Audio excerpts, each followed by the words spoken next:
Assalaamu calaykum akkam jirtu daawwattoota chaanaalaa beekumsaa tube har'aan tana viidiyoo mata dureen isii firiilaanser amma hojii bilisaa jedhamtu qabadhee dhufeera.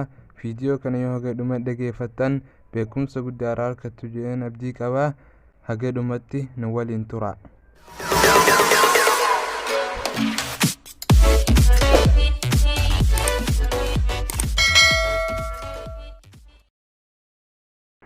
Gaafa dur akaakayyuu fi abaabiyyooleen keenya waan barbaadan maraayyuu argachuudhaaf rakkisaa tureem. Amma namoota wal beekaniin kan bika garaagaraa addaan jiraniin wal qunnamuuf rakkisaa tureem. Ammoo yeroo ammaan tanaa keessatti waan barbaaddu maraayyuu argachuudhaaf haala salphaa ta'een argachuu dandeessa. Yoo oduu taate oduulee garaagaraa dhageeffachuu yoo barbaadde amma wantoota nama bohaarsan intartaayimentii fi waan garaagaraa argachuudhaaf haala salphaa ta'een argachuu dandeessa. Wanni sirraa eegamu kompiitara kee amma moobaayilii kee kanuma harkaa kiliik gochuu qofaatu sirraa eegama.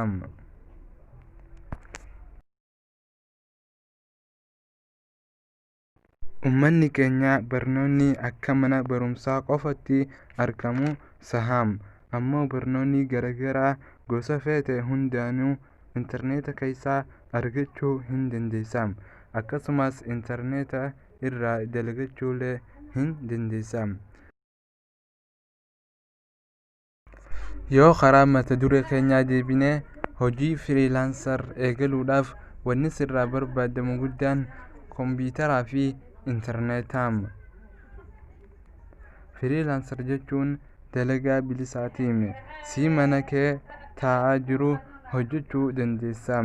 Faayidaa isaa keessaa hojii kana si hojjechaa jiru hojiilee kee tan birootillee itti fufuu dandeessa. Yoo ifiin jettee kompiitaraa fi intarneeta hin qabaatii maalirraa hin hojjedha? Hojiilee garaagaraa hedduutu jira.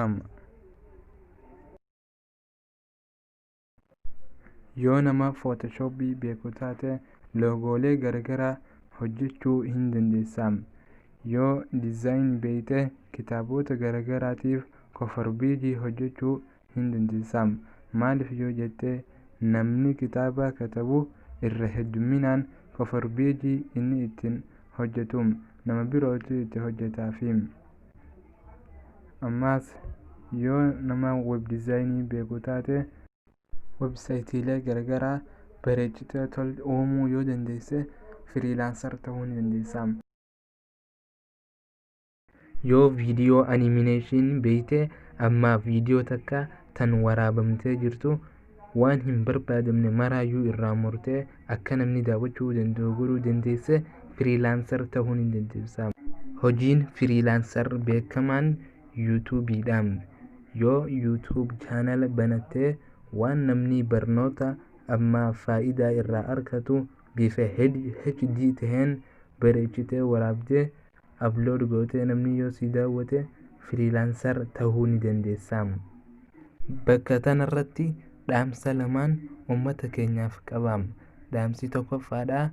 Yoo viidiyoo takka moobaayilii kee harkaatiin waraabaa jiraatte hogguu waraabdu moobila kee ciibsitee waraabuu ni qabda.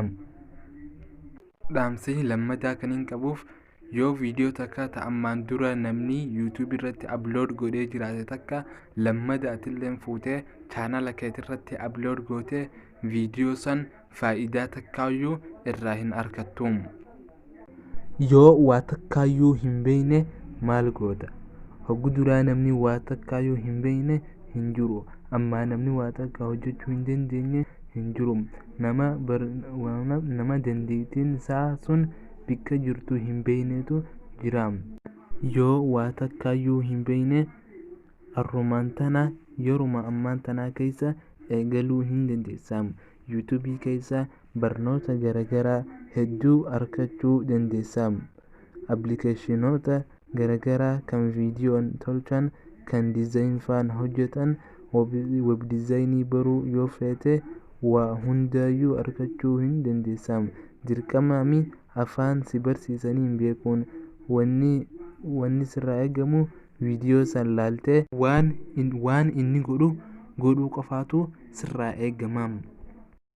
Barnoota kana maraayyuu yoonan qabaadhe eessattiin beeksifadhaa yoo ofiin jette websaayitiilee garagaraatu jira kan itti beeksifachuu dandeessu wantoota barnoota kee hundaayyuu akka websaayitii Khamsaat jedhamu, websaayitii Arabaa kan Khamsaat jedhamu kana fi websaayitii Fiverr jedhamu.